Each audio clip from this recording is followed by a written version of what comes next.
Direct Connection is made by MPT to serve all of our diverse communities and is made possible by the generous support of our members. Thank you. Live from Maryland Public Television, this is Direct Connection with Jeff Salkin.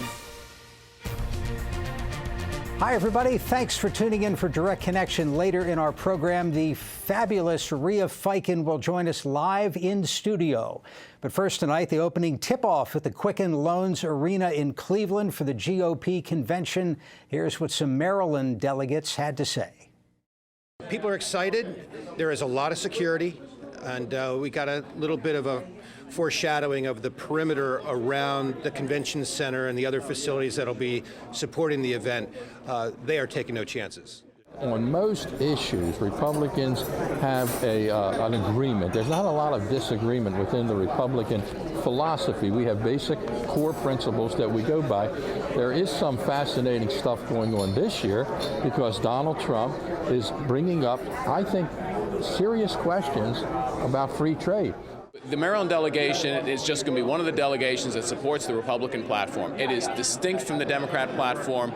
I think we're going to give the United States a very clear choice between two very different visions of what America should be. I think he's supporting our party. I believe he's a man that has a great stand for our state. He's done some great things for our state, and he's going to continue to do that. So I think he's for the party more than anything else. And joining us now for analysis are Malia Cromer, director of the Sarah T. Hughes Field Politics Center at Goucher College, and Melissa Deckman, the Louis L. Goldstein Professor of Public Affairs and chair of the Political Science Department at Washington College, and author of a new book, Tea Party Women. Tea Party Women, just out. It just came out a couple months ago. It's all about conservative women who support Donald Trump and who support the Tea Party movement. When we hear conservatives talking in Cleveland, I watched a little bit of cable TV this afternoon. It struck me that the Republican talking heads, who tend to be more establishment, seemed glum. Should they be glum? Well, I think that they're disappointed in Donald Trump. I think they think he's not really an authentic conservative. I think they're a bit happier that he chose Mike Pence, because Mike Pence is very conservative when it comes to social issues, when it comes to trade, when it comes to really having a more international presence. You know, I think that the talking heads of the Republican Party, the elite, if you will, have been very anxious about Trump's isolationist stance and some of his controversial statements. But to say that they're happy about Trump as the nominee is definitely an overstatement. You agree they're at least happy with the VP pick? I think they're absolutely happy with the VP pick. He is everything a really social conservative could really want. And I think for the Republican talking heads, it's not just about the president, but it's also about those down ballot races. And so they're worried not just about this election, but the party moving forward. And I think in a lot of ways they have a reason to be concerned where we've yet to experience what that down ballot effect really will be with Donald Trump. Right now he's doing well in a head-to-head with Hillary Clinton. She's still leading, but he's not getting blown out by any stretch of the imagination. But it really remains to be seen after the convention and when she really starts to compete with him one-on-one when we go through the debates and those kind of things. So the Republican Party loyalists had been worried about a Goldwater type watershed blowout loss that would cost them the Senate and the House. But as you said, the polling is reasonably competitive at this point. It's within right around 4 percentage points are really separating them. So it really can be any, given the margin of error, she could be up a lot more, or she could be really neck and neck with him at this point. We'll see what happens after the convention and their so-called bumps are over, and we really go into the debate between Hillary Clinton and Donald Trump. I think that'll really start to shake out some differences between the two candidates and really have a very stark difference. Do you mind if we talk polling for a little bit? Sure, no. I wanted to ask about it in the context of Brexit. So that wasn't supposed to pass, according to the polls in the UK. Obviously, it's a different country, but there's some of the same difficulties in reaching the electorate. Who's more motivated? Sure. Who's picking up their phone to talk to you? How much faith should people have in these polls at this point? Sure, everybody's point to the really big examples where polling has failed, but if you really consider it at the individual level and you look at it across the country, the polls by and large in the U.S. have really done a great job, even in this election cycle, predicting the nominee. Donald Trump was winning in the polls all along. I think the punditry just chose to ignore it and never didn't think it was actually happening. If we'd have listened to the polls back in September and October and November, we wouldn't have been surprised to be here at this point. I think there's also a danger in looking at just one individual poll, because I think the news media tends to glom onto the poll that shows maybe an unexpected finding or showing that the race is more competitive than it is. But if you aggregate all the polls out currently, I think it's showing, for one, that Hillary Clinton, I think it's her race still to lose. I think Donald Trump still has lots of trouble. And then you also have to bear in mind that even though we look at these national polls, this is an electoral college race, and you have to look at those battleground states. It's not. I'm not saying that Donald Trump can't win. I think there are definitely weaknesses with Hillary Clinton. But if you look at subgroups within the polling, I think it's going to still be a challenge for Donald Trump to win this election in November. Does he redraw the electoral map at all? Put some, working class voters in play in different areas? Yeah, so what's really been striking about Donald Trump's support is really the white working class voters who are backing him, who backed him in the primary elections. And lots of people say that now all of a sudden, for example, Ohio, Pennsylvania become a lot more competitive because you have a lot of disproportionate white working class voters in those areas. So, it could be redrawing some of the map, but at the same time, you have to look at places like Virginia and North Carolina, which I think Hillary Clinton is going to be doing better in than, say, in 2008 than Barack Obama did. So I think it's kind of a wash if you look at some other states that become in play for Hillary Clinton in this election because of the diversity, the growing diversity of those sorts of voters in those states. Let me remind our viewers, if you have a question about the campaign or 2016 politics, give us a call. We'll have the number up on the screen. You can also tweet your questions. The Twitter address is @MPT News. So focusing on Cleveland, what do the Republicans, in particular the Trump campaign, need to get right this week? Well, I think that the most important thing is there cannot be any gaffes. We can't have any more, I think, really offhanded comments about Muslims. Nothing else that anybody who's a centrist really can grab onto as a reason not to throw their weight behind Donald Trump. While we've heard from some Republicans who are there that they're presenting a united front, that might not be the case nationwide. There are a lot of really big-name Republicans who aren't there, and that does show some fracturing within the party. So I think for them to get through the convention, to demonstrate, at least present a united front, is just really, really essential for Republicans going forward. I think they're hoping for that, but we have, of course, Donald Trump as the nominee, who has really shown an unwillingness to be, I think, more disciplined, to stay on message. So I think lots of viewers, except for the VP pick was maybe a little bit of a surrender to the party? I think it was a bit of a surrender to the party, but I think the best thing that Mike Pence had going for him is that he was one of the few Republicans who would say yes. I think that's the reality of the situation. It wasn't as though the GOP's bright and shining stars were coming up to get on board of that ticket. But I think that I agree with Malia that Donald Trump really needs to have a gaffe-free sort of convention, and in order to be taken more seriously, I think, by American voters. I think Donald Trump, his sort of dog and pony show did very well in the primary electorate, but we're changing electorates. We're going into the fall. We have a more diverse electorate. We have more people paying attention. He needs to show that he's serious about running the country, and I think up until this point, he really hasn't done that. So this is his opportunity to really become a more serious candidate and to become more focused. And we have a more diverse electorate than we had even 4 years ago. Absolutely. Which spells problems for a party that skews older and whiter. And some people have actually criticized Trump for picking Mike Pence because here you have another older, white, socially conservative male. The electorate has become more Latino since 2012. You have more single women in the electorate than you did before. Single women overwhelmingly vote Democratic. So there are challenges that any Republican candidate would face, let alone someone like Donald Trump, who seems to have gone out of his way sometimes to offend some of these groups in his messaging. So he's really got to rein that in if he wants to do better in the fall.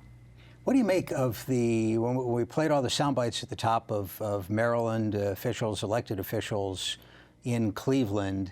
The notable absence is Governor Hogan, who had a conflict because he's gone to the Taw's clam bake and crab feast this week. It's a good clam bake, though, Jeff. In his defense, it's a good one. It's terrific. It's always 100 degrees for some reason, although I think the forecast Wednesday is okay, not too bad. Is he making the right call?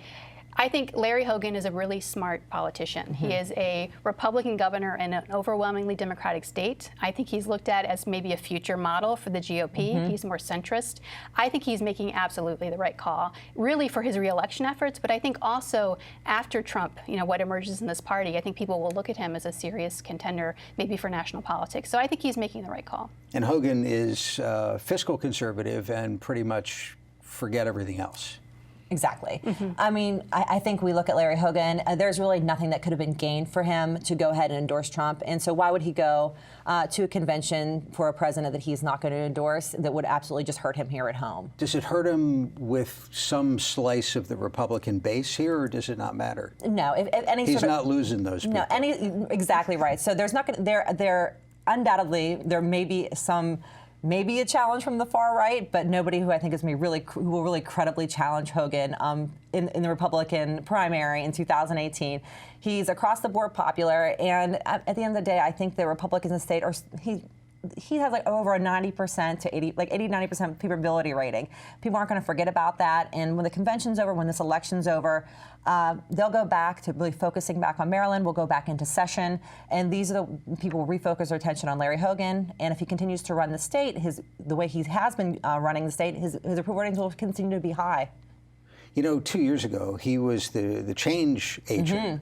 I heard Trump's campaign manager on TV earlier arguing that Hillary was the establishment status quo and Trump was the change agent. Is the world unsettled enough at the moment? The economy's certainly getting better, but we have our problems domestically and overseas. Are things unsettled enough that works, potentially? Well, if you look at all the polling data of Trump's supporters, I mean, there definitely is a common theme. His supporters are very wary about the world, the state of the world. They are more concerned about immigration. They're more concerned about the economy. And I think what Trump has done so truly, and we tend to kind of overlook this, but he very smartly has gauged that Americans are anxious. And so he's really tapped into all those sorts of vulnerabilities. And so he's been able to show himself as a change agent. I think the problem with Trump, though, is that he lacks any sort of government experience. He's never held elective office. He's never served in the military. And at the end of the day, I think when matched up against Hillary Clinton, for all of her many faults, and she has lots of faults, I just think it's an apples and oranges comparison. And I don't think that many Americans will really back him when it comes to it at the end of the day in the fall. Unless there's an October surprise, perhaps, that feeds into some of those things. This is true. Terrorist attack somewhere. True. And I think we have, many of us, pollsters, political scientists, have underestimated Donald Trump, certainly. Right. But I think already I see these very effective ads that the Clinton campaign is running, really sort of questioning whether Donald Trump has the judgment to be president. Now, don't get me wrong. I think what you're going to see from Donald Trump are all kinds of ads talking about our national security, talking about keeping our borders secure. And that will play well, I think, with, for example, white married women voters who've always been a traditional Republican constituency.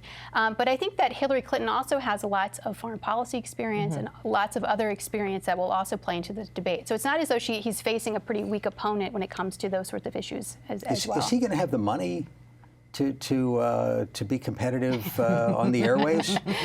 Not compared to Hillary Clinton. Already, it's the data show that he is completely lacking in fundraising. But I think the thing about Donald Trump, again, that makes this such a fascinating campaign is he has really relied on a lot of free media. What he says gets covered in the news media. Twitter So and Facebook, in some respects, with this new social media world, I wonder as a political scientist how much money actually makes a difference in some respects. Well, it worked for Hogan. I mean, the Hogan. The Hogan campaign was a Facebook campaign to start with. I think it's interesting you brought up the point about being a change agent. So if we dial back to 2012, I remember after that election, the postmortem from Republicans after Barack Obama beats Mitt Romney is this: the Republican Party is going to change. It's going to be a larger tent. It's going to embrace Latinos. It's going to find a way to reach out to minority voters because of the changing demographics of the American electorate.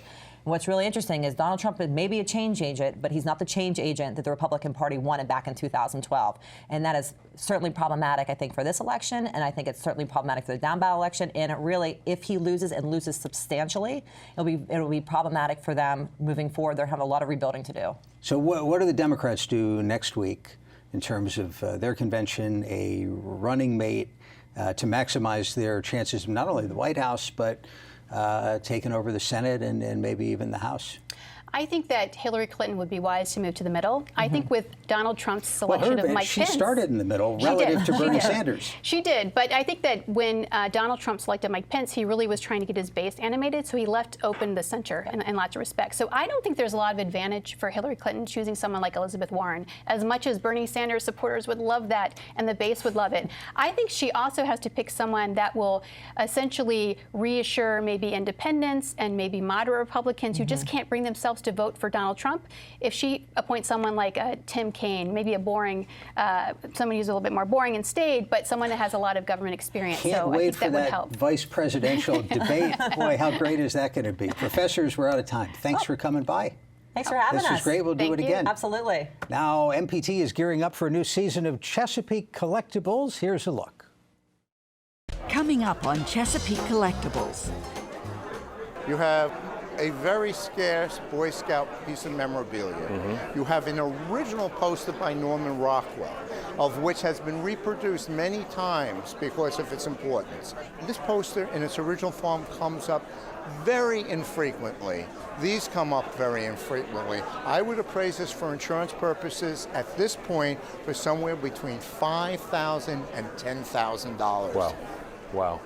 It was a 50th birthday present to myself, and from what I can remember, it was $4,000. Have you had it appraised lately? I have not.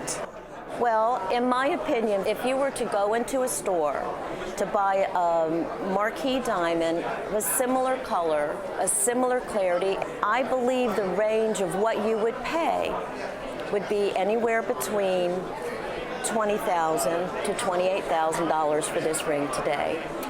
So how do you feel about that? Yikes. It's as good as the artist gets. Everything about it's great. $2,500 in 1980 was probably about the going market for this artist. Since then, things have changed. I think conservatively at an auction in California, you're looking at an estimate of $40,000 to $60,000.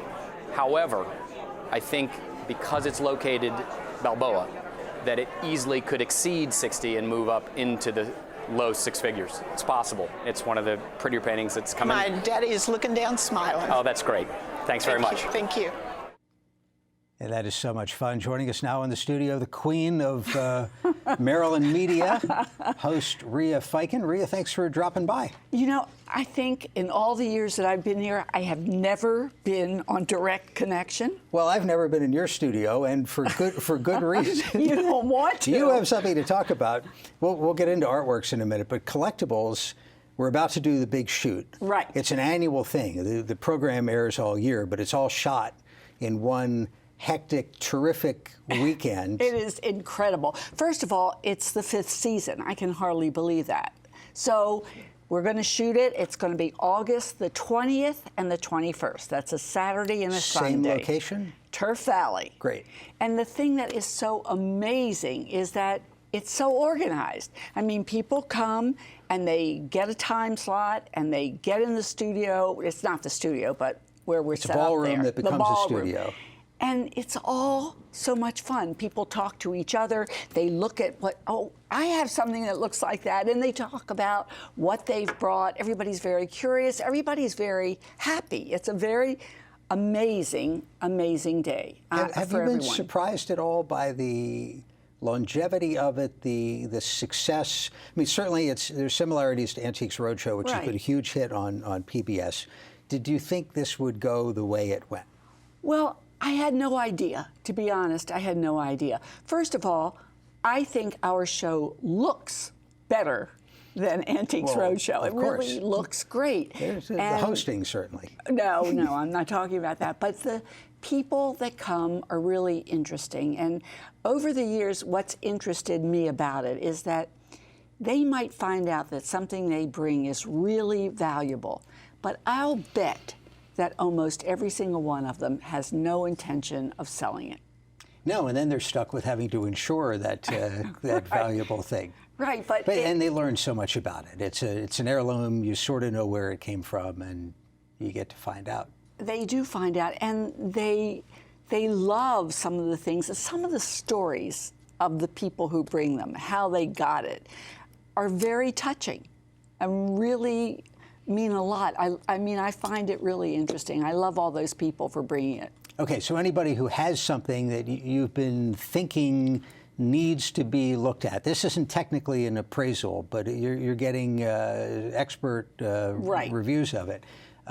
Turf Valley, but you need to sign up in advance. You can't just show up. That's right. And you have to do the registering by August the 8th. And there are really two ways that you can do it. There are no walk-ins. So one of the ways is that you can make a contribution to MPT at ChesapeakeCollectibles.com. And if you do that, you can bring 3 items with you to be appraised, and another person as well. So, are we appraising people? No. I see. No, well, that's a good idea. That person you're bringing is the friend, spectator. Yeah, yes. they come with you or help carry. I mean, some of the things they bring are really big. So that's one way you can do it. And the other way is that you can do it by photo submission. That means that you send in a photo of something that you want to have appraised. And if you are accepted with that photo, you get to bring 1 item for free and up to 2 other items that you have to pay $35 for.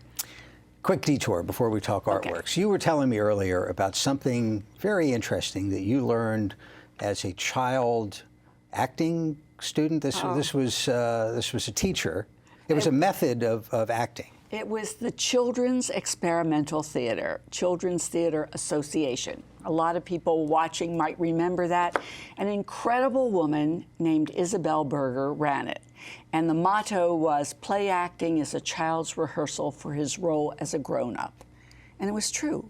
It was all creative dramatics, and we were taught to think the thoughts of the person we're trying to be, not try to act like them, not try to look like them, not try to walk like them, sound like them, but think like them. And that was such a valuable lesson for me, because I think it's a way of understanding other people, realizing what they're thinking, getting into the way they think. Not just about acting, it's about life, having empathy for the other person. Right. It's helped make you Rhea Fiken.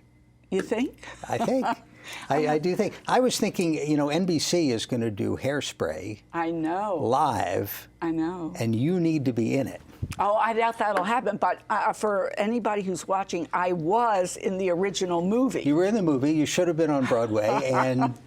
And this is the opportunity to make it right. I think it's going to be really a big hit. I do. I think it's going to be fun. All of those things have been fun. The live musicals and succeeded, the live musicals that they've done, despite the weather changes or whatever, it creates an event that gets people excited and tuning into TV. Well, isn't it incredible, though, Jeff, that people can get an opportunity to see a Broadway show, a different kind of program? There are loads of people. Some of us are really lucky. We get to go to New York, we get to go to Washington, we get to go to the theater here. There are plenty of people who never get to go to the theater for a number of reasons. But they can see theater, especially, I think, on public television. And that is what public television is all about. And Artworks. Artworks, going strong. Dear What's to happening? my heart, dear to my heart. Artworks. Still the actress. 8:30 on Thursday evenings is Artworks, and we are still evolving. We're doing new things all the time. We have pop-up artists. We have music at the end, and we're going to be asking people to maybe write in and tell us what you think about it. Let us read some emails on the air. We're going to be doing some new stuff. I failed to ask if anybody wanted to call in, and it's too late now. But when you talk to people, when you bump into people out and about, you must still get asked daily about the puppet. Oh, all the time. All the time. And the puppet is in my closet. I have the puppet. No, you're kidding. I own the puppet, yeah. Really? I don't play with it too often, but I do have the puppet. Well, you should let the puppet out. Next time, let's grab a quick phone call. Looks like Graciela in Montgomery County. Thank you for the call. Go ahead. Hello, are you there? Me? Yes. Yes, you're on. Yes, I'm still on. What's your question, please? My question is if the pieces had to be from the Chesapeake area. I have a lot of antique pieces from South America, from Germany. Fabulous. Let me get you an answer to that on the air. Listen to your television, but no, we're interested. Whatever you bring can be from any place at all. We would love you to come. That would be really interesting. I hope you do that. For more information on collectibles, mpt.org. Or give us a call here at MPT. Rhea, thanks so much. Thank you very much. I love doing it. A great pleasure. Thursday at this time on Your Money and Business, exploring medical foods. And we'll find out why wedding dresses can be so expensive and get some consumer advice about that. Now, for all of us here at MPT, I'm Jeff Salkin. Thanks for watching Direct Connection, and have a good night.